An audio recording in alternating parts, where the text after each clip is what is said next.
Saudara, perkara kasus ijazah palsu yang dilaporkan Presiden ke-7 Republik Indonesia Joko Widodo naik ke tahap penyidikan. Jokowi bilang ini menandakan adanya kebenaran atas laporannya. Di sisi lain, Roy Suryo CS tak gentar untuk menghadapi pemeriksaan di Polda Metro Jaya. Lalu siapakah yang dibidik polisi menjadi tersangka dalam kasus ini? Benarkah pasal dalam Undang-Undang ITE diklaim Roy Suryo CS dapat menyasar pihak lain? Kita bahas bersama sejumlah narasumber yang hadir melalui sambungan daring. Ada pakar hukum pidana Universitas Jenderal Sudirman, Prof. Hipnu Nugroho. Selamat pagi, Prof. Selamat pagi, Mas Mario, Mas Kusin. Ada juga kuasa hukum terlapor pihak Roy Suryo, yakni Ahmad Kozinudin. Selamat pagi, Bang Ahmad. Selamat pagi. Selamat pagi juga, Prof. Selamat pagi, Mas Mario, semuanya. Dan nanti akan segera bergabung kuasa hukum Jokowi, Rifai Kusumanegara. Selamat pagi, Bang Rifai. Sepertinya sudah bergabung. Sudah, selamat pagi semuanya. Jadi kita lengkap pada pagi hari ini. Salam sehat. Ada Bang Rifai, Bang Ahmad dan juga Prof. Hipnu. Selamat pagi Bapak-Bapak, terima kasih sudah bergabung di dialog Sapa Indonesia Pagi pada hari ini. Prof. Hipnu, saya duluan ke Anda. Bagaimana Anda melihat bahwa sampai saat ini sudah naik penyidikan tapi belum ada tersangka nih, Prof? Ya, kan penyidikan itu kembali terminologi apa sih penyidikan? Ya. Penyidikan itu adalah serangkaian tindakan penyidik untuk mengumpulkan barang bukti guna menentukan tersangka. Ya. Nah, jadi tersangka terakhir. Oleh karena itu, saya kira Polda Metro Jaya mulai hari ini sudah harus mengumpulkan bukti-bukti.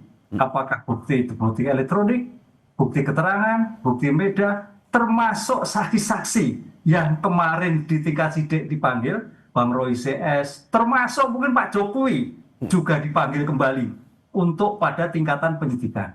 Nah, rangkaian tindakan penyidikan itu menentukan siapa tersangka. Ya. Yang membedakan gini, Mas Mario, kalau ini delik aduan. Absolut, ya, itu sudah pasti ada tersangkanya karena menyeludup orang. Ya. Tapi kalau delik umum belum tentu, masih bisa melebar. Tapi bukan berarti apa yang diadukan, ya, tapi paling tidak sudah ada kalau delik aduan. Bisa menambah, bisa berkurang. Oke, tapi berarti pasti ada tersangka dalam kasus ini ya? Kurangnya. Dalam laporan ini pasti ada tersangka berarti menurut Anda ya? Ya, pengadu biasanya sudah dimintai. Siapa kira-kira yang menjadikan, kan ada beritanya kan ya. Itu loh. Nah, itu untuk memudahkan. Itu yang membedakan delik umum dan delik aduan. Ya. Oke, dan dari terlapor yang ikuti rangkaian pemeriksaan kemarin, apakah peluang menjadi tersangka? Ya, itu tergantung dari bukti yang bukan. Makanya di sini nanti bukti-bukti itu berbicara bukti mengarah kepada siapa saja sih yang waktu itu memberikan suatu keterangan yang menyudutkan, yang memberikan berita bohong, yang dan sebagainya. Karena ini kan tindak pidana ini suatu, ya kalau dikatakan sebab akibat ya, sebab akibat dari dugaan kepalsuan, dugaan itu mengakibatkan adanya suatu pencemaran kan gitu. Jadi tidak bisa terpisahkan. Ini suatu rangkaian. Oleh karena itu perdebatannya kemarin Pak Ahmad Koizun kan, ini gelar perkara dulu, dari dulu diteruskan atau tidak tergantung. Ya. Ini suatu rangkaian. Walaupun suatu yang berbeda, tapi tidak bisa dipisahkan. Oleh karena itu mudah-mudahan nanti dalam hal penyidikan ini menjadikan terbuka semua, baik terhadap pencemaran termasuk ijazahnya diberikan dalam suatu pembuktian dalam pemeriksaan yang bersangkutan. Oke, saya ke Bang Ahmad. Bang Ahmad, klien Anda punya potensi untuk menjadi tersangka dalam kasus ini. Tanggapan Anda seperti apa? Ya, yang pertama memang proses penyelidikan ditingkatkan menjadi penyidikan itu kewenangan subjektif aparat penegak hukum dalam ini polisi di Polda Metro Jaya. Tapi tahapan proses dan prosedur dalam peningkatan penyelidikan menjadi peningkatan itu adalah suatu hal yang objektif yang bisa dinilai oleh para pihak termasuk kita semua rakyat Indonesia. Dan dalam konteks itulah saya menilai ini Polda kebelet ingin memenjarakan orang. Karena demikian, sebagaimana Prof. Hipnu tadi sampaikan bahwa kasus ini tidak bisa dilepaskan dengan dugaan ijazah palsu yang sudah dilakukan prosesnya di Barreskrim Mabes Polri. Dan terakhir, Barreskrim sedang mengadakan gelar perkara khusus oleh Biro Wasidik yang sampai hari ini belum diketahui hasilnya. Semestinya proses ini baru bisa dilanjutkan setelah tegas jelas ada hasil dari Barreskrim Mabes Polri tentang Biro Wasidik apa hasil dari gelar perkara khusus. Dan kalau kami sih menilai semestinya harus ada dulu putusan pengadilan yang berkekuatan hukum tetap tentang status ijazah Saudara Joko Widodo apakah hasil atau tidak, baru kita bisa masuk ke pasal pencemaran dan fitnah. Tetapi sejak awal intensi dari pelaporan ini bukan sekedar untuk menegakkan hukum terkait fitnah dan pencemaran, tetapi sudah ada rangkaian rencana jahat kriminalisasi dengan menyelundupkan sejumlah pasal yang tidak ada kaitannya dengan ijazah palsu dengan ancaman pidana di atas 5 tahun yang target utamanya adalah agar pihak-pihak yang dianggap bermasalah ini bisa ditahan pada proses Oke. penyidikan. Misalnya pasal 32 dan 35 Undang-Undang ITE. Belum lagi ada laporan-laporan lain yang dikonsolidasi dari Polda yang tidak ada kaitannya. Ini juga dikonsolidasi dan dijadikan dasar untuk peningkatan penyelidikan ini menjadi penyidikan. Oke, Misalnya Bang Ahmad, 5 laporan berarti Anda mau bilang ini adalah sebuah diantaranya. tindakan kriminalisasi terhadap Roy Suryo CS ataupun dengan sengaja untuk menjerat Roy Suryo. Menurut Anda seperti itu? Siapa ini? Saya ya? Iya, betul. Iya, kita bisa lihat intensinya dari pasal-pasal yang digunakan yang tidak relevan dengan delik dihinakan sehina-hinanya, direndahkan serendah-rendahnya. Misalkan pasal 32, 31 dan 32 dan 35 Undang-Undang ITE. Belum lagi masuknya sejumlah laporan yang mengeroyok Roy Suryo dan kawan-kawan yang pasalnya tidak ada relevansinya, misalkan 160 KUHP, kemudian 28 ayat 2, 28 ayat 3. Ini semua kan intensinya jelas hanya ingin menarget Roy Suryo dan kawan-kawan dengan dalih mereka melakukan tindakan kabar bohong, tindakan delik pidana sara, juga penghasutannya, semuanya tidak relevan dengan kritik ijazah palsu yang sedang dilakukan oleh Roy Suryo dan kawan-kawan begitu. Oke, saya ke Bang Rifai. Bang Rifai, bagaimana Anda melihat tuduhan ini? Ini sengaja katanya mau mengkriminalisasi Roy Suryo dan kawan-kawan. Kembali lagi seperti sejak awal saya sampaikan, di saat tidak lama Pak Jokowi menggunakan upaya hukum untuk mengajukan laporan ke Polda Metro, tujuan Pak Jokowi tidak lain, pertama ingin memulihkan nama baiknya yang memang sudah mau tidak mau sangat terganggu ya dengan pemberitaan ijazah palsu yang memang tidak hanya dikonsumsi di dalam negeri tapi juga di luar negeri. Mengingat sosial media ini kan juga borderless ya, bisa dinikmati atau dikonsumsi oleh masyarakat di luar negeri. Dan ini juga merupakan sesuatu yang prinsip buat beliau. Lalu kedua, dengan laporannya ini tujuan Pak Jokowi juga agar soal keabsahan ijazah ini juga bisa diuji. Ya, apakah ijazah ini benar atau tidak, biarlah proses hukum yang menjawabnya. Karena kalau hanya mengikuti dialektika di media kan nggak ada selesainya gitu ya. Harus ada lembaga pemutus, dan karena kita negara hukum maka upaya hukumlah jawabannya. Jadi tidak ada tujuannya untuk mempidanakan ya, karena bagaimanapun juga Pak Jokowi masih menghargai ya bagian dari demokrasi. Tapi memang manakala sudah memfitnah ya, mencemarkan nama baik beliau, maka beliau pun sebagai warga negara ingin menggunakan hak hukumnya. Itu yang pertama. Lalu kedua, terkait meningkatnya ini ke penyidikan, ini kan semakin menguatkan bahwa apa yang dilaporkan Pak Jokowi benar adanya. Ya, karena proses penyelidikan itu pada intinya adalah pertama memverifikasi apakah laporan ini benar adanya, didukung oleh fakta-fakta hukum. Lalu kedua, apakah pengaduan ini masuk memenuhi unsur-unsur pasal pidana kan begitu. Nah, dengan meningkatnya maka dua persoalan itu sudah terjawab, yaitu pertama apa yang disampaikan Pak Jokowi benar adanya, yang kedua laporan dimaksud memenuhi unsur-unsur pasal pidana yang dipersangkakan. Nah, sementara di tingkat penyidikan sendiri kan nanti masih baru ditentukan siapa saja tersangkanya ya, sampai hari ini kan juga belum tahu siapa tersangkanya. Kami sendiri waktu mengajukan laporan mengedepankan asas praduga tidak bersalah. Ya, dengan apa? Dengan cara pada saat ditanyakan siapa terlapor, kami lebih memutuskan untuk menyatakan silakan dalam penyelidikan Polri. Ya, oke. Apalagi dalam Undang-Undang ITE ini kan spektrumnya luas, Mas. Jadi bukan hanya yang menyatakan, tapi juga siapa yang mentransmisikan, siapa yang mengedit. Ini tentunya harus dikaji secara hati-hati. Oke, Bang Rifai, terus bagaimana dengan tudingan kriminalisasi yang dilakukan kepada pihak Roy Suryo CS? Menurut Anda seperti apa? Saya pikir kan tidak ya, tadi sudah dijawab. Kalau memang kriminalisasi ya harusnya tidak mungkin naik ke penyidikan gitu ya. Ini kan kita juga sekarang sudah era demokrasi, transparansi, keterbukaan ya. Praktek-praktek Orde Lama ya saya pikir sudah tidak mudah ya dilakukan. Lalu juga pertanyaannya untuk apa juga gitu ya, misalnya membantu secara khusus atau memberikan privilege buat Pak Jokowi udah warga biasa kok gitu ya. Sebelum saya ke Bang Ahmad orang juga kan begitu. Jadi apa gunanya gitu kan. Sebelum saya ke Bang Ahmad lagi, Bang Rifai, saya hanya ingin penegasan. Anda bilang bahwa ini ada benar adanya. Ini benar adanya, ini terkait dengan benar ijazah Jokowi adalah asli, ataukah benar bahwa ada terjadi fitnahan kepada Jokowi? Dalam laporan kami memang yang utamanya adalah fitnahan, Pak. Jadi memang tujuan kami adalah apakah Pak Jokowi ini sebagai korban tindak pidana fitnah gitu ya. Itu yang harus digali lebih dalam oleh penyidik, lalu termasuk juga pencemaran nama baik. Dan satu lagi ya, yang menjadi pertanyaan kami adalah, karena dalam 24 objek yang kami laporkan, ya, ada sebuah tayangan di mana seolah-olah ada beberapa pakar yang mengklaim dirinya sebagai ahli digital forensik, melakukan menggunakan teknologi-teknologi tertentu, dan pada akhirnya tahu-tahu menyimpulkan bahwa ijazah Pak Jokowi ini palsu gitu ya. Nah, ini yang buat kami ini menarik gitu ya. Apakah benar kemajuan teknologi saat ini bisa merubah sesuatu yang asli menjadi palsu? Karena Pak Jokowi kan meyakini loh, beliau kuliah sejak tahun 80 hingga 85, menjalani secara penuh sampai mendapatkan ijazah. Kok tahu-tahu ada sebuah tampilan teknologi yang bilang bahkan ijazah ini dimiliki oleh Dul Matno ya. Nah, ini kan sesuatu yang menarik. Apakah betul seperti itu adanya gitu loh? Oke, Bang, saya ke Bang Ahmad. Bang Ahmad, bagaimana Anda melihat bahwa ya ini tidak ada upaya kriminalisasi sebenarnya? Ini murni proses hukum yang terjadi dan juga ini pembuktian oleh pihak polisian. Menurut Anda seperti apa? Bang Ahmad, tadi putus saya ya sekarang ya? Ya, betul, Bang Ahmad. Baik.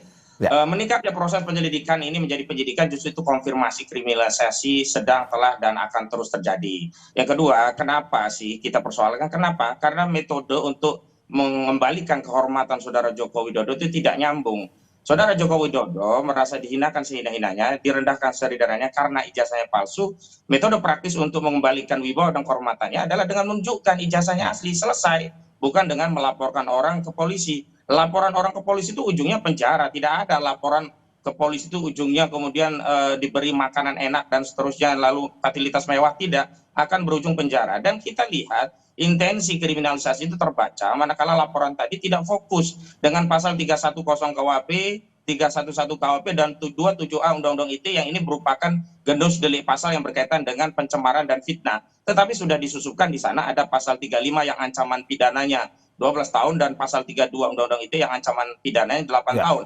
Dan di dalam KUHP, orang dengan ancaman pidana di atas 5 tahun itu bisa dilakukan penahanan. Intensi kasus ini adalah ingin segera mentersangkakan, dan dalam proses pentersangkaan itulah ingin segera memenjarakan orang, padahal pada saat yang bersamaan aktivitas memenjarakan orang ini tidak bisa memulihkan wibawa dan kehormatan Saudara Joko Widodo, karena masyarakat itu hanya bisa memulihkan wibawa itu manakala tahu ijazahnya itu asli. Dan ini sudah terbukti saat Bambang Trimulyono dan Gus Dur dipenjara oleh Pengadilan Negeri Surakarta, hingga sampai hari ini masyarakat masih terus mempertahankan ikhwal soal ijazah palsu. Selanjutnya, Bang Ahmad, tapi kan sebenarnya untuk permasalahan ini kan beda-beda sebenarnya. Untuk ijazah sendiri di Bareskrim, tetapi ya Pak Jokowi juga punya hak dong, dalam arti bahwa merasa dirinya difitnah untuk melaporkan ke Polda. Dalam arti ini memang sesuai sejalur hukum. Menurut Anda itu bagian masih dari kriminalisasi dan memang harusnya Pak Jokowi menunjukkan ijazah aslinya untuk menghentikan kasus ini, atau bagaimana? Justru kriminalisasi itu kan menjadikan suatu peristiwa yang bukan pidana kepada pidana melalui aparat penegak hukum dengan kekuasaan aparat penegak hukum. Kalau dulu era Orde Lama menggunakan kekuatan militer, yakni kekuatan tentara, era hari ini kriminalisasi ya represi itu menggunakan aparat kepolisian dengan dalih penegakan hukum melalui sebuah peristiwa yang sebenarnya tidak ada kaitannya dengan peristiwa pidana, lalu kemudian dicari-cari masalah dan kemudian dijadikan peristiwa pidana. Dan hari ini terkonfirmasi. Yang kedua, tidak bisa dipisahkan antara Bareskrim Mabes Polri dengan Polda, karena sederhananya demikian. Orang dituduh memfitnah, ijazahnya palsu. Orang dituduh mencemarkan nama baik, ijazahnya palsu. Ya harus dibuktikan bahwa ijazah itu asli. Sepanjang ijazah ini belum dibuktikan asli, maka tidak bisa tuduhan itu dilanjutkan. Nah, tuduhan ijazah ini ya palsu itu bisa dihentikan manakala di Bareskrim dilanjutkan ke pengadilan, dan di pengadilan terdapat kekuatan putusan pengadilan menyatakan ijazah ini absah dan kemudian Jokowi dinyatakan tidak bersalah. Nah, dari putusan itulah baru bisa masuk kepada proses adanya dugaan tindakan fitnah dan juga pencemaran. Dan kalau kita kembalikan kepada dasar-dasar bukti terkait argumentasi ijazah ini bermasalah, kan sudah banyak disampaikan kepada publik tentang masalah-masalah yang ada pada ijazah ini, baik dokumen ijazah serta sejumlah riwayat pendidikan Saudara Joko Widodo. Tetapi terkait ijazah ini asli belum pernah ditunjukkan, yang ada hanyalah testimoni yang kita butuhkan saat ini adalah keterangan, bukan keterangan testimoni, bukti. Dan bukti yang paling punya kekuatan dalam masalah ini adalah ijazah asli, dan itu harus ditunjukkan, dan ini yang tidak pernah dilakukan oleh Saudara Joko Widodo. Saya ke Prof Ibnu. Prof Ibnu, bagaimana Anda melihat bahwa apakah memang dari bukti-bukti yang diterima oleh polisi memang ini sudah masuk sebenarnya, udah cocok udah kuat untuk masuk ke tahap penyidikan? Karena dari Bang Ahmad dari kuasa hukum Roy Suryo mengatakan bahwa ini ijazahnya harus ketahuan asli dulu, tunjukin dulu, baru kita ngomong soal tahap penyidikan ini. Atau bagaimana menurut Anda, Prof. Hipnu? Ya, bicara hukum harus ada ujungnya. Ya. Bicara hukum harus pada selesai. Litis finire opertek kan itu. Oleh karena itu, kayaknya ini bagian dari strategi Polda. Ya. Yang mungkin terlepas dari Mas Kausin kriminal tidak, tapi sebagai bentuk dinaikkan sebagai pencemaran, tapi juga nanti terkait dengan pembuktian keaslian. Oke. Ini yang menarik. Mudah-mudahan penuntut umum pun bisa juga melihat seperti itu, suatu rangkaian tidak terpisahkan. Nah, pertanyaannya apakah iya tidak, tergantung. Kita ada dua dimensi. Ada dimensi yang terkait dengan pembuktian pencemaran, oke, itu bukti-bukti yang diajukan Pak Jokowi. Tapi juga pembuktian pencemaran juga harus dilakukan dengan keaslian dulu, suatu yang tidak terpisahkan. Nah, di sini masih ada dua tahap di pemeriksaan di nanti kejaksaan. Benar nggak seperti ini bisa dilakukan? Kan gitu, misalkan seperti itu. Harus dua-duanya bisa jadi. Demikian juga nanti di persidangan, bisa nggak dilanjutkan? Bisa juga tidak. Ini saya kira problem masih panjang. Jadi usaha-usaha apa yang dipikir Mas Kausin kemudian dan sebagainya itu masih panjang, yang kemungkinan masih juga debatable. Oke, Prof. Tapi juga sebagai alternatif penyelesaian tepat gitu. Oke, Prof. Tapi menurut Anda apakah dengan naik ke penyidikan, polisi saat ini sangat yakin bahwa yang dipegang oleh polisi adalah ijazah asli Jokowi sehingga mereka berani naik ke penyidikan? Ya, polisi bertindak atas nama subjektif yang objektif. Subjektif kaitannya mewakili negara, mewakili masyarakat, objektif hukumnya. Dalam hal sampai detik ini polisi subjektif bahwa ijazah itu asli. Karena berdasarkan gelar perkara. Walaupun tadi Mas Kausin gelar perkara kedua harusnya segera disampaikan itu sebagai transparansi, sudah ramai seperti itu nggak disampaikan. Berarti masih kita akui bahwa iya jelas itu masih asli. Kan itu loh. Nah, konsep asli itu makanya dinaikkan sebagai bentuk pencemaran nama baik. Itu yang tidak terpisahkan. Prof, kalau menyatakan tidak asli, agak sulit. Dan apakah memang harus ditunjukkan ijazah ini ke publik? Nah, dalam hal kaitannya di pemeriksaan peradjudikasi, kaitannya dengan penyelidikan, bisa iya, bisa tidak. Tapi kalau sudah masuk adjudikasi, apalagi pemeriksaan persidangan, apalagi pemeriksaan di tingkat penyidikan, mau tidak mau harus diberikan. Karena itu bagian dari untuk membuktikan hak bahwa betul atau tidak, bahwa terhadap ijazah itu disepertikan. Karena objeknya ijazah sebetulnya. Ijazah berimplikasi pada pencemaran, berimplikasi pada berita bohong, berisi dan sebagainya, ini masalahnya. Nah, itu yang menjadikan objek primer dulu, yang kemudian saya kira nanti pasti Polri akan melihatkan gimana Pak Jokowi diperlihatkan di sini kan. Anda mau bilang bahwa nanti di persidangan kita semua akan melihat, termasuk dengan tim Roy Suryo CS ini akan melihat ijazah asli Presiden Jokowi ya? Iya, apalagi di persidangan. Kan Pak Jokowi sudah menyampaikan, nanti bisa disampaikan itu. Saya ke Bang Rifai. Bang Rifai, bagaimana dengan tim kuasa hukum Pak Jokowi? Apakah siap nantinya melihat keinginan publik, termasuk juga dari Roy Suryo CS ini, yang mengatakan bahwa harus tunjukin dong ijazahnya? Apakah dari pihak kuasa hukum siap untuk memperlihatkan secara luas, secara publik, ijazah asli Presiden ke-7 Republik Indonesia Joko Widodo? Tapi sebelum Anda menjawab, kita saksikan jeda berikut.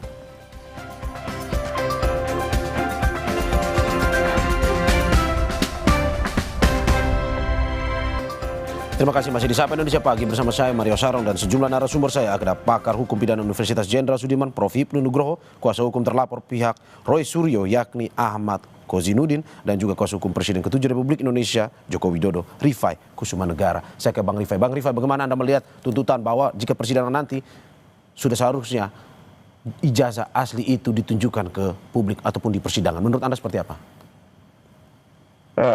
Pertama, sesuai apa yang pernah disampaikan oleh Pak Jokowi, ya bahkan di depan media secara langsung, bahwa tentunya manakala diminta dalam proses penegakan hukum, beliau akan menyerahkan, tidak hanya menunjukkan loh, menyerahkan ya kepada penegak hukum, baik ya, apakah diminta oleh polisi ataupun oleh hakim dalam persidangan. Dan itu sudah dibuktikan ya, pada saat pertama kami membuat LP di Polda pun kami diminta menunjukkan, kami tunjukkan. Lalu pada saat diperiksa sebagai terlapor di Barreskrim juga tidak hanya menunjukkan, kami menyerahkan, disimpan hampir 3 minggu lalu dilakukan lapor ya. Jadi pada intinya kita tentunya kooperatif dan siap terbuka. Bahkan juga pernah di kediaman beliau kan dengan beberapa media, wartawan media mainstream beliau berikan juga, beliau tunjukkan. Nah, cuma memang intinya adalah ya beliau juga tidak mau seenaknya orang ngomong tunjukkan lalu tunjukkan gitu. Memang siapa gitu kan. Orang juga harus tahu diri gitu loh. Dalam kepentingan apa? Anda siapa kan begitu. Tolong juga dilihat hubungan hukumnya kan begitu. Apalagi ada 2 undang-undang juga yang melindungi kami untuk tidak ada kewajiban hukum kami untuk sekedar menunjukkan siapapun diminta orang ya. Termasuk nanti dalam persidangan ya, manakala perkara Polda melaju, kalau tidak salah saya dapat info juga akan dilakukan lapor ulang ya. Dan tentunya kami akan serahkan, dan manakala nanti disita untuk ditunjukkan di sidang tidak ada masalah. Ya, kami akan kooperatif ya. Lalu kedua, tadi saya mau komentar sedikit nih dari kuasa hukum TPAI terkait bahwa kriminalisasi. Menurut saya iya gitu ya, kalau Pak Jokowi dilaporkan itu bukan kriminalisasi. Tapi kalau Pak Jokowi melaporkan balik itu kriminalisasi. Menurut saya gini deh, kita akan sama-sama lah, ini negara hukum, kita kawal saja perkara ini masing-masing. Ya, kita lakukan upaya hukum terbaik, baik dari segi penasihat hukum pelapor maupun terlapor. Kita gunakan hak hukum sebaik-baiknya, dan saya sendiri berharap persidangan ini nanti terbuka, fair trial ya, berimbang, dan bisa jadi pendidikan hukum buat masyarakat. Lebih kurang itu komentar saya. Oke, Bang Ahmad, bagaimana Anda melihat ini? Katanya kalau pas Presiden Jokowinya yang dilaporkan itu kriminalisasi, tapi kalau Presiden ke-7 Joko Widodo yang melaporkan katanya itu kriminalisasi buat Roy Suryo CS. Ini tanggapan Anda seperti apa? Sederhana saja, kalau penyidik atau penegak hukum itu memproses 2 laporan secara imbang, maka tidak ada kriminalisasi. Ini kan faktanya, Dumas TPUA, hanya Dumas loh tidak jadi LP, tidak diterima LP, itu tidak dilanjutkan, sementara Saudara Jokowi 30 April langsung menjadi LP dan sampai hari ini akhirnya ditingkatkan menjadi penyidikan. Itu satu soal menjadi parameter. Yang kedua, kalau kita mau fokus dulu soal ijazah ini asli atau tidak, itu kan ada 3 mekanisme. Melalui PT-UN, melalui perdata, dan melalui pidana. Melalui PT-UN tidak mungkin karena basicingnya sudah lewat 90 hari. Melalui perdata selalu saja ya di NU, dan kemarin di Surakarta akhirnya di NU, sehingga tidak bisa masuk untuk melihat ijazah karena apa? Dihentikan, belum sampai pokok perkaranya. Dan kalau melalui pidana, yang paling fair itu dengan pasal 263 KUHP. Dumas yang diajukan di Barreskrim, bukan melalui pasal fitnah dan pencemaran. Jadi tuntaskan dulu dugaan 263, kalau tidak terbukti Jokowi bebas, dan terbukti dalam pertimbangannya ditegaskan bahwa ijazah tersebut sah, tidak ada masalah, baru masuk ke pasal fitnah dengan modal putusan itu. Ini kan dipaksa, nggak seimbang. Kita diminta untuk membuktikan sesuatu, sementara kita menjadi terdakwanya nantinya. Kenapa? Karena untuk membuktikan ijazah dokumen asli itu bukan dalam konteks ya pasal 263 tentang dugaan pemalsuan dokumen, tapi dalam rangka untuk membuktikan 310 dan 311 KUHP. Dan di dalamnya juga memuat 32 Undang-Undang ITE, 35 Undang-Undang ITE, 160 KUHP, 28 ayat 2, 28 ayat 3 Undang-Undang ITE. Ini kan intensinya kelihatan jelas. Kalau tadi loh persoalannya hanya soal ingin mengembalikan marwah wibawa, ya udah nggak usah pakai pasal 35, 32. Fokus saja 311, 310. Kan itu laporan Saudara Jokowi, ada pasal 35 yang ancamannya 12 tahun, ada pasal 32 yang ancamannya 8 tahun. Ini kan intensinya jelas mau menjarain orang. Kalau memang targetnya mau menjarain orang, itu kan sudah dilakukan juga terhadap Gus Dur. Dan persoalannya kan di Gus Dur, sidang selama 6 bulan saya hadir, itu ijazah kan juga nggak pernah dihadirkan gitu loh. Apakah iya sekarang mau memperlama persoalan ini kalau memang ada asli dengan menunjukkan ijazah, itu juga selesai dengan dalil tidak punya kewenangan dan sebagainya. Ada hubungan hukum warga negara dengan Presiden ke-7. Dia dulu itu pernah memegang jabatan sebagai kepala negara dan kepala pemerintahan selama 2 periode. Dan menjadi hak warga negara ingin tahu, bertanya, apakah presidenku punya ijazah asli atau sebaliknya? Memang ijazahnya palsu. Dan tinggal dijawab, ini loh rakyatku, aku dulu memimpinmu 10 tahun, ijazahku asli. Case close gitu loh. Gak perlu ada korban, gak ada yang perlu masuk penjara, gak perlu ada yang dihinakan sehina-hinanya, gak perlu ada yang direndahkan sedarah-darahnya. Sesimpel itu begitu loh. Tapi kan memang sudah ada Mas Ahmad disclaimer bahwa itu sudah ada Barreskrim bilang itu valid. Ini Polda pun begitu. Bagaimana Anda melihat ini? Bahwa ini sudah ada pernyataan dari satu institusi polisi yang menyatakan bahwa itu valid. Sepanjang tidak ada perdebatan sengketa terkait apakah absah atau tidak dokumen ini, sebenarnya otoritas UGM pun cukup. Tapi hari ini kan dipersoalkan. Kalau ada persoalan hukum, maka otoritas yang paling berwenang untuk menentukan satu sengketa antara para pihak ini ya putusan pengadilan. Dan ingat, putusan pengadilan itu tidak hanya putusan judek faksi tingkat pertama, tapi harus judek juris tingkat Mahkamah Agung. Artinya harus berdasarkan putusan pengadilan yang berkekuatan hukum tetap. Maka di situ tidak ada lagi perdebatan. Kalau hari ini, mohon maaf, kalau versi Barreskrim, dulu kasus Joshua Huta Barat versi Barreskrim seperti apa? Ternyata waktu diperiksa lebih lanjut berbeda. Dulu versi-versi penyidik dari kasus Vina Cirebon seperti apa? Ternyata kenyataannya berbeda. Karena itu hari ini kita tidak sedang mempersoalkan daripada kelembagaan dari institusi Polri, tetapi pada proses, tahapan, prosedur, serta berbagai tindakan institusi penegak hukum kita yang harus kita kontrol. Dan saya sekali lagi mau konfirmasi, memang saudara Joko Widodo bukan lagi presiden hari ini, tetapi naiknya kasus ini menjadi LP langsung diterima di 30 April, sementara Dumas nggak pernah naik-naik, lalu hari ini naik menjadi penyidikan, itu menjadi bukti bahwa saudara Joko Widodo meskipun sudah purna tugas, tapi kekuasaannya masih melingkupi seluruh aparat. Karena itu saya tidak percaya kasus ini sebelum Kapolrinya diganti. Karena apa? Kapolrinya itu dulu yang melantik adalah saudara Joko Widodo. Secara bahasa Jawa saja pasti ewo-ewo, apalagi kalau sudah banyak hal-hal yang diberikan oleh saudara Joko Widodo kepada Listio Sigit Prabowo. Karena itu kalau ingin kepercayaan publik terhadap masalah ini bisa kredibel gitu ya, harusnya transparan. Nah, ini Polda mengulangi yang di Barreskrim ya, gelar perkara gak ngajak para pihak saja dipersoalkan dengan gelar perkara khusus. Hari ini gelar perkara sepihak, kamu nggak pernah dilibatkan. Dan laporan awal saudara Jokowi, ini buktinya cuma apa? Fotokopi. Mana mungkin kemudian masyarakat melihat ini tidak ada kekuasaan yang bermain di sana. Soal bahwa ada bantahan-bantahan itu silakan saja, dan saya juga membalikan tafsiran-tafsiran tentang ada tidaknya kekuasaan bermain, ada tidaknya kriminalisasi dalam kasus ini kepada seluruh masyarakat. Demikian. Oke, Bang Rifai, bagaimana Anda melihat bahwa sebenarnya kalau dari kuasa hukum Roy Suryo dan teman-teman bilang, ya sudah tunjukin saja ijazahnya, tidak perlu sampai melaporkan terkait dengan laporan teman-teman ini. Menurut Anda seperti apa? Ya, masalahnya kan tidak sesimpel itu. Contohnya, kita lihat sendirilah UGM sendiri sebagai lembaga yang memiliki otoritas sudah memberikan statement resmi ya secara terbuka, ya bahkan disaksikan oleh teman-teman alumni gitu ya, sudah menjelaskan ijazah itu asli, kan tidak selesai gitu loh.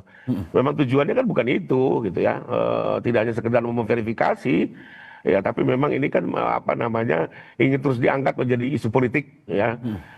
Dan kita sudah melihat itu ya, sekalipun kami orang hukum juga, tim kami juga ada tim politik juga yang memberikan masukan-masukan ya, tentunya tidak apa namanya senaif itulah gitu ya. Kedua, pertanyaannya kalau ditunjukkan nih, apakah sekarang mata kita bisa melihat membuktikan ini asli atau tidak? Tentunya kan tidak kan. Kembali lagi apa? Laboratorium forensik yang menentukan. Ya, jadi ini sebenarnya kalau saya sih di awal dulu menyebutnya di jebakan Batman gitu ya. Ditunjukkan, nanti difoto, setelah difoto dikaji lagi secara digital forensik yang memang sebenarnya nggak bisa gitu ya. Beberapa ahli juga sudah didengarkan, bukan hanya di mana-mana di media, banyak ahli digital forensik sudah banyak bicara bahwa memang untuk bukti ijazah itu harus secara forensik konvensional, tidak bisa dengan digital forensik. Karena apa? Seperti contoh uang palsu ya, uang palsu dengan uang palsu yang kita foto. Untuk menguji keaslian uang palsu kan tentu harus dilihat jenis kertas, jenis tinta, jenis benang pengaman. Itu semua kan bisa dilihat manakala diperiksa secara analog. Dari foto tidak akan terlihat jenis kertasnya seperti apa, jenis benang pengamannya. Jadi kembali lagi saya sih tidak melihat ada urgensi ya, bahkan dengan permintaan-permintaan yang tidak berdasar ini tentunya kami ya kembali saja kepada koridor hukumnya. Apakah ada kewajiban hukum kami untuk menunjukkan? Kalau tidak ada, ya kita tunggu perintah hukum dari pengadilan. Lalu kedua, sebenarnya kalau menurut hukum ini sudah final soal keaslian ini ya. Dengan pemeriksaan lapor ini sudah selesai bahwa itu asli, identik ya, dikuatkan lagi dengan keterangan UGM. Sebagai ilustrasi mungkin gini lah, dalam kasus kematian ya, kematian itu kan dijawab dengan otopsi, selesai. Tidak perlu putusan pengadilan yang menyatakan betul orang itu mati, tidak. Pengadilan itu hanya menentukan dua, satu siapa pelakunya, dua menjatuhkan pidana pembunuhan, ya mau penghukuman gitu ya. Tapi bahwa kematian ini apakah perlu dinyatakan oleh hakim? Tidak juga gitu ya. Karena kematian itu cukup dinyatakan oleh otopsi ya, hakim sendiri nggak punya kewenangan untuk menentukan betul orang ini sudah mati secara kedokteran gitu ya. Termasuk juga soal laboratorium forensik ini sebenarnya sudah selesai ya, mau diuji berkali-kali pun sepanjang dilakukan dengan cara analog ya saya yakin itu asli ya, dan ini linear dengan alat bukti lainnya, bukan sekedar lapor loh ya. Keterangan teman-teman Pak Jokowi ya, sekian puluh orang, masa semua orang mau berbohong Ya. Ya, sehebat apa Pak Jokowi bisa bikin semua orang berbohong kan begitu ya? Naif sekali gitu. Termasuk juga dokumen administrasi perkuliahannya kan sudah diperiksa semua. Oke. Nah, lalu Oke. tadi terkait tuduhan jangan-jangan ada kekuasaan bermain, pertanyaannya. PN Solo ini baru menyatakan gugatan itu NU. Apakah ada kaitannya Kapolri dengan PN Solo gitu ya? Kan nggak ada hubungannya. Ya. Itu kekuasaan yudikatif yang terpisah ya. Jadi kembali lagi ya soal bahwa tentunya pihak terlapor akan selaku melakukan berbagai upaya untuk melakukan pembelaan, kami hargai karena kami juga sering di posisi itu ya. Tapi kembali lagi litis finiri oportet ya, sesuai yang disampaikan Prof. Oke. Semua harus ada akhirnya, publik juga ingin dapat kepastian. Oke, saya ke Prof Ibnu. Prof Ibnu, bagaimana Anda melihat perdebatan ini? Satu sisi, ya tidak perlu harus menunjukkan secara langsung. Ada ranah-ranahnya, ranah hukum untuk menunjukkan ijazah Jokowi. Tapi di satu sisi, dari Rosyuri CS, sudah ini perlihatkan dong untuk menghentikan kriminalisasi yang dianggap seperti itu. Menurut Anda seperti apa? Iya, ada dua dimensi ya menurut saya. Ya. Kalau bisa lebih cepat lebih baik kan gitu. Nah, Apa lebih cepatnya apa? alternatif. Lebih cepat nih? Iya, karena ini kan delik aduan. Iya. Delik aduan itu semua tergantung pada pengadu. Ya. Jadi kalau Pak Rifai, Pak Jokowi itu sudah mencabut, sudah selesai kan gitu loh. Dengan catatan sudah menerima, clear, tidak ada masalah, selesai, nggak usah sidang. Iya. Itu delik aduan. Dan nanti di tingkat penyidikan, penuntutan pun juga masih bisa cabut. Nah, pertanyaan yang kedua, kalau Mas Maksudin itu masih panjang, lah disitulah nanti uji forensik rame. Nanti. Karena ilmu forensik itu adalah ilmu bantu. Ya. Ilmu bantu untuk menjelaskan. Siapa yang menilai? Nah, itu komprehensif nanti. Ya. Karena sarjana hukum, Pak Rifai hukum, Pak Wali hukum, hakim hukum nggak bisa menilai identik atau tidak betul-betul ahli. Oleh karena itu, kalau memang nanti sampai pada titik tadi Mas Kaisudin pengadilan negeri banding kasasi, itu harus mungkin ada ahli yang independen, mungkin pertanyaan seperti itu. Yang independen yang melihat secara objektif terhadap nilai hasil forensik yang paling pasti juga betul Pak Rifai berkaitan dengan bukti lain, berbukti barang lain, dan bernilai terhadap keterangan-keterangan lain. Jadi tidak bisa berdiri sendiri bukti forensik ini. Oke. Ini kalau seandainya jalan. Tapi mudah-mudahan tidak lah. Selesai, close, damai, dicabut begitu. Oke, Prof Ibnu, menurut Anda masih ada kesempatan untuk akhirnya ini tidak ya tadi menghukum orang, dalam arti mungkin saja ada dari pihak yang minta maaf atau dari Pak Jokowinya yang mencabut laporan, masih ada walaupun sudah naik ke tahap penyidikan? Ya, masih ada karena delik aduannya absolut. Oleh karena itu nanti seandainya nanti di penyidikan dipertemukan oleh Polda, ini loh ijazahnya, ini loh Pak Kasudin, ini loh Mas Roy dan sebagainya. Oh asli ya sudah minta maaf. Clear. Kemarin kalau nggak salah dari teman-teman kliennya Pak Kasudin, kalau sudah tunjukkan selesai kan cabutlah. Itu suatu yang baik. Oke. Jadi jangan berlarut-larut. Ini yang menjadikan suatu alternatif penyelesaian bisa panjang, bisa singkat. Semuanya tergantung Pak Rifai dan Pak Kasudin ini. Apa yang akan dilakukan nanti? Oke, saya ke Pak Ahmad, Bang Ahmad. Bang Ahmad, bagaimana Anda melihat ini? Apakah memang Anda tetap ingin terus pada akhirnya ya sudah ini kita damai saja biar tidak naik tahap penyidikan, tapi ataukah Anda bersama klien-klien Anda Rosyuri CS ini ya sudah kita tak gentar lah, kita hadapi di persidangan? Ya, kalau soal kami itu kan di Bariskim kami sudah pada posisi tidak berdaya karena pertama laporannya juga dianggap dumas, kedua sudah dihentikan. Nah harapan paling tinggal satu, gelar perkara Biro Wasidik itu. Tapi ketika penyelidikan di Polda ini dinaikkan jadi penyidikan, kami kemudian punya kesimpulan, apa yang akan dilakukan Biro Wasidik akhirnya akan melegitimasi apa yang sudah diumumkan oleh Baris Krim Mabes Polri tentang penghentian penyelidikan dugaan pidana dokumen palsu Jokowi. Nah yang kedua, saya juga agak khawatir karena apa? Karena laporan ini kan tidak hanya subjektif oleh Joko Widodo, ada laporan-laporan lain yang kemudian ikut melegan golek momongan ini, hiruk pikuk dalam kasus ini. Saya khawatirnya nanti Jokowi mencabut dengan narasi kami sebagai orang yang punya sikap negarawan, tidak perlu kegaduhan, mencabut. Nah setelah itu selebihnya ya silahkan para pihak. Akhirnya yang maju adalah buzzer-buzzer yang bikin laporan. Akhirnya kalau misalkan pihak tidak akan selesai meskipun saudara Jokowi sudah mencabut laporannya dengan dalih bahwa yang dilaporkan oleh buzzer-buzzer yang lain itu adalah delik umum. Oke Bang, kalau misalkan pihak dari pihak Jokowi tidak mencabut, apakah Anda siap untuk terus atau berdamai? Oh iya iyalah, karena nggak ada pilihan. Karena kita juga ingin agar saudara Joko Widodo juga diperiksa. Saya yakin ya pemeriksaan di luar dengan saat di persidangan itu berbeda. Karena kami bisa bertanya tentang banyak hal, tentang banyak soal kredibilitas seorang Joko Widodo. Sehingga kenapa sih hari ini Joko Widodo menyatakan asli masyarakat tidak banyak percaya, itu berkaitan dengan kredibilitas seorang Joko Widodo. Dan hari ini kalau kita bicara tentang kebohongan apakah mungkin, nah saya meminjam istilah Rocky Gerung ya kekuasaan itu paling otoritatif untuk menciptakan kebohongan yang akan ditunduk atau ditindaklanjuti oleh seluruh aparat negara. Hari ini kan semua udah kadung nyemplung, emang problemnya di situ. Semua sudah kadung nyemplung, MPR kadung nyemplung, DPR kadung nyemplung, partai sudah kadung nyemplung 10 tahun diam saja. Nah, tiba-tiba ada bukti yang bisa mengembalikan persoalan ini pada persoalan lampau Gus Nur, itu yang menjadi soal saya kira. Bukan masalah Jokowi tidak mungkin berbohong soal ijazahnya. Begitu. Saya ke Bang Rifai. Bang Rifai, bagaimana Anda melihat ini kalau misalkan pada akhirnya minta berdamai, apakah dari pihak Jokowi mungkin terketuk hatinya untuk berdamai, ataukah ya sudah lanjut terus saja kita? Oke, sebagai advokat ya kami juga tentunya terikat pada kode etik di mana setiap advokat itu juga harus mendorong atau paling tidak jangan menghalangi niatan untuk berdamai ya, karena itu sesuatu yang diatur di kode etik dan kami juga tentunya akan menaati itu. Nah, kedua, waktu ini fakta ya. Jadi waktu beliau menandatangani surat kuasa, beliau secara langsung bertanya kepada saya, ini kalau nanti dalam perjalanan dicabut bisa nggak? Saya langsung menjawab pertanyaan beliau. Pertama, Pak, ini ada delik aduan. Delik aduan itu kapanpun juga Bapak bisa cabut. Sekalipun ada juga pasal-pasal yang bersifat delik umum. Hari ini kita mengenal restoratif justice ya, di mana bisa saja ini perkara dihentikan sepanjang disepakati oleh para pihak, karena itu syarat dari restoratif justice. Nah, jadi kalau saya lihat sih niatan itu ada, tapi kembali lagi apakah sekarang beliau masih membuka diri ya? Saya belum konfirmasi ke beliau ya.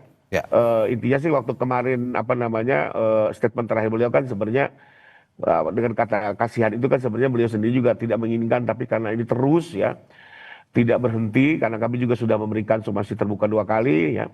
Dan ya sekarang juga kalau kita lihat kan responnya bukan semakin baik ya, tapi semakin keras. Tapi ya kembali lagi lah. Berarti dari pihak ya. Oke Bang, berarti dari pihak dari Pak Jokowi sendiri sebenarnya ya mau berdamai sebenarnya, seperti yang Anda sampaikan tadi. Sempat bertanya itu faktanya di saat menantang surat kuasa ya, itu sekitar 3 bulan yang lalu ya. Lalu juga waktu itu kan silakan bikin dulu somasi terbuka. Mudah-mudahan berhenti Mas, aku juga nggak mau hiruk pikuk gitu ya. Nah, tapi kenyataannya kan terus berjalan sehingga pada akhirnya beliau memutuskan untuk menggunakan upaya hukum. Tapi ya waktu menggunakan upaya hukum kembali lagi ada pertanyaan seperti itu.